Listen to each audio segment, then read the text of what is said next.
Ó, nós aqui outra vez falando de direito para leigos, tomando como base esse livro que eu achei fantástico, Direito para Não Advogados. Bom, nós já falamos de muita coisa interessante. Se você chegou nesse vídeo agora, dá uma olhada aí nos anteriores.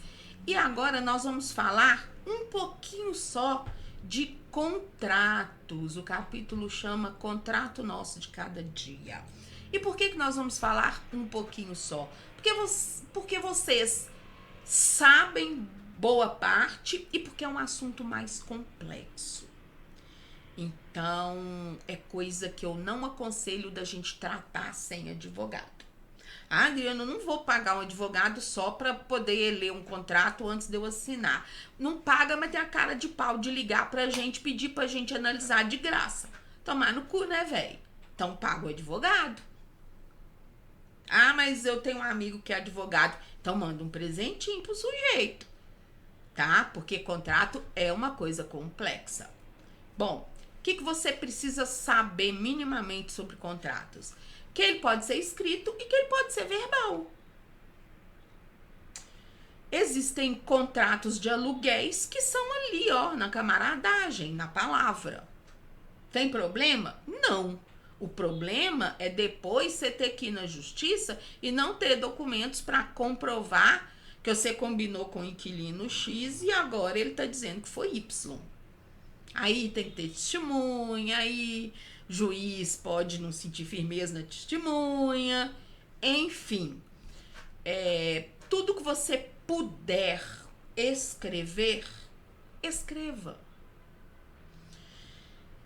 Você não quer, eu não quero fazer um contrato de aluguel escrito com você. Tudo bem, como que você vai se acautelar? Ah, gostou da palavra?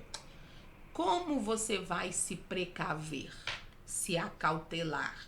Manda um e-mail para a pessoa. Ó, fulano, só para ficar registrado, já que você não quer fazer o contrato, então vai ser X reais por tanto tempo, né? E escreve lá as condições no e-mail. Se a pessoa não responder, depois o juiz vai entender que ele consentiu. Ah, te peguei, né? Então, tudo que você combinar com alguém, escreva. Gente, hoje em dia tem até contrato de namoro. Por que contrato de namoro? Para depois um ou outro não vir falar que era união estável. Porque união estável dá direito à ameação de bens adquiridos no decorrer da constância da relação. Então, faça um contrato de namoro para depois nenhum dos dois alegar que era união estável. Ou então, faça um contrato de união estável para depois não vir alegar que era só namoro. Então, enfim, tudo é contrato. O contrato de namoro, você está só formalizando uma situação. É o caso do contrato de união estável. E, aproveitando para relembrar, o contrato de união estável, ele não é prova de nada, não. Ele é só indício. Você vai ter que entrar na justiça e provar com testemunhas e documentos que essa união que vocês formalizaram em cartório via contrato, que ela de fato existia, tá? Porque pode haver fraude. Então, voltando aqui à questão, contrato pode ser escrito ou verbal. Tem casos que a lei exige que seja escrito.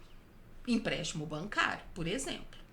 Outros é até impossível de ser escrito.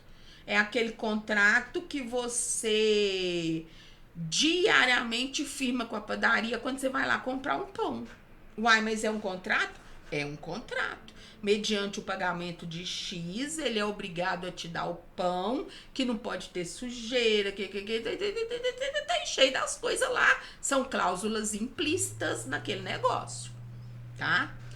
E aí, nos casos em que você tiver... como eu tava falando antes. Diana, eu não vou pedir um advogado para ler um contrato para mim. Realmente, dependendo do valor, não precisa. Mas se for um valor alto, se for aquisição de um imóvel com algumas questões de parcelamento, com multas, coisas mais de valor mais vultuoso ou situações mais complexas, vale a pena, tá? Escuta a tia Dridri, porque o que a gente enfrenta na justiça de situações que a pessoa não observou no contrato, porque não quis pagar um advogado, não tá no gibi, tá? E a minha gata entrando bem no meio do meu vídeo. Parabéns, bruxinha! Desculpa, gente, é que a câmera fica bem onde eu pus a caixinha pra ela dormir, senão ela não me dá sossego, tá? Então, valeu aí, ela deu uma mexidinha na câmera, mas eu não vou nem mexer, só tá pegando aqui, né? Mas vocês estão me vendo, é o que importa, né, Bubu? Continuando, então. Não deixe de se precaver quando o contrato for verbal. Mande um e-mail, um zap, né? Ó, fulano, por exemplo, quando a gente contrata confeiteiro, você sabe quais são as cláusulas do contrato? Aquela negociação que a gente faz por zap. Do preço, do quilo do bolo, do enfeite, do sabor. Você assina o contrato? Não. A gente combina tudo por zap. Isso serve como contrato. Isso é prova do que foi pactuado. E se uma parte não cumprir com a obrigação, você com pagamento, a outra fornecendo o produto como você pediu, justiça e o juiz vai acatar. Beleza?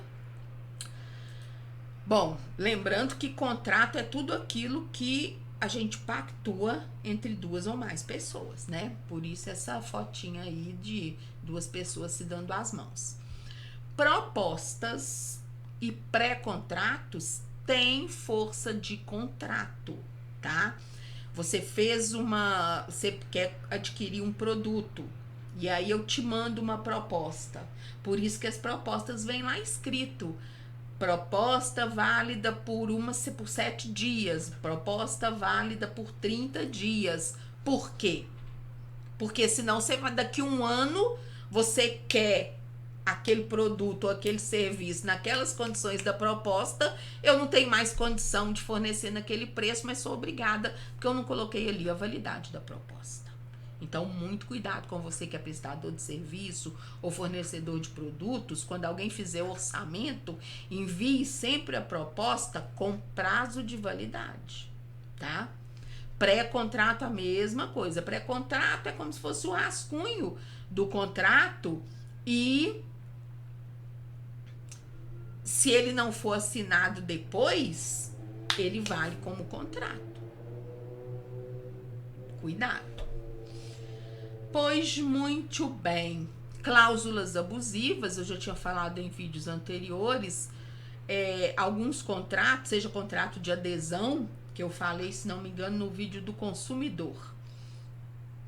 Contrato de adesão, ele é firmado naquelas situações, a cabecinha da Bubu, ele é firmado naquelas situações em que um prestador de serviço ou fornecedor de produto tem um leque muito grande de clientes. Então, é um contrato de adesão, porque não dá para negociar cláusula a cláusula com toda a clientela.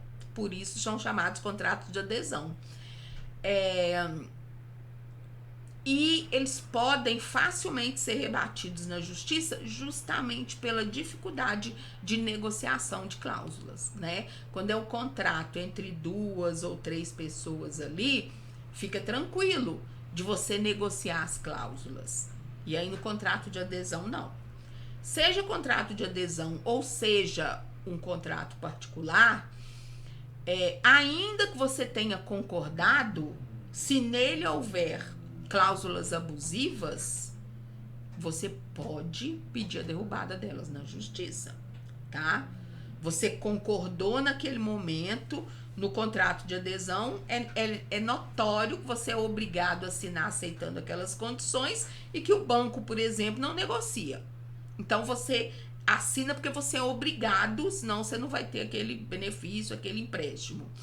E contrato entre as partes, às vezes passou despercebido, às vezes você achou que você não ia exercer aquela cláusula. Por exemplo, um caso muito comum de cláusula abusiva, que se uma das partes se arrepender, e por arrepender entenda, se acontecer qualquer coisa que você não possa cumprir a sua parte, que você vai pagar, que eles não vão te devolver o dinheiro, ou que eles vão te devolver só 50% do dinheiro, isso pode constituir cláusula abusiva, porque em alguns casos você nem chegou a prestar o serviço. Por exemplo, aluguel de salão de festa. Dá licença, Bubu!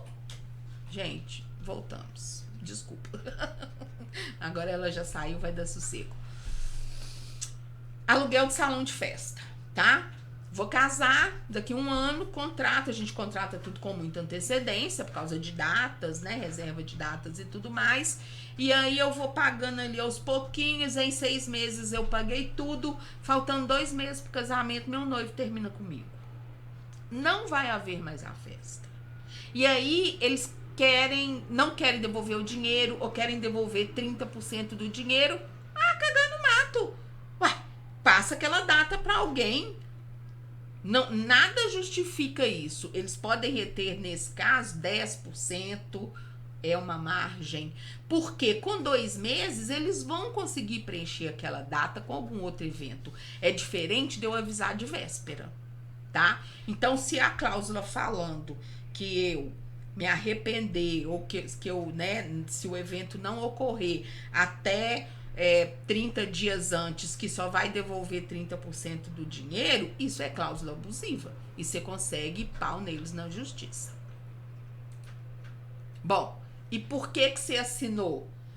Você assinou... O que eu fiz aqui, gente? O que eu fiz aqui? E você assinou porque você dava certo que você ia casar. Então, você não deu atenção àquela cláusula. Mas aí acontece um fato que você não consegue cumprir o contrato, e aí você vê o quanto aquela cláusula é de fato abusiva. Tá? Por isso que muitas vezes a gente assina um contrato com uma cláusula abusiva, porque você dá como certo que você vai cumprir sua parte. Até você, de repente, descobrir que você não vai dar conta. Um contrato registrado em cartório, em alguns casos a lei obriga que seja, em outros não, mas se você puder registrar é melhor. Porque um contrato, ele só vale entre as partes. Quando você registra em cartório, ele vale para terceiros numa eventualidade de um herdeiro que não queira cumprir, tá? Então, conforme o valor, conforme o tipo de negociação de objeto que está sendo negociado nesse contrato, é caro cartório, mas vale muito a pena se resguardar fazendo esse registro. E, por exemplo, o caso de imóveis é obrigatório. Aí, meu filho, se você tiver lá um contrato de compra e venda que eu te vendi, mas eu tiver vendido pro outro e o outro tiver registrado no cartório, é dele, você se fudeu, vai ter que entrar na justiça e cobrar de mim. Você sonha que eu vou te pagar, né? Se eu vivo de dar o golpe nos outros, você não vai conseguir reverter seu prejuízo, tá? Bom, próximo vídeo vamos falar de imóveis e de vida em condomínio. Te aguardo, hein? Some não e deixa o like aí pra titia Dridri. Até breve.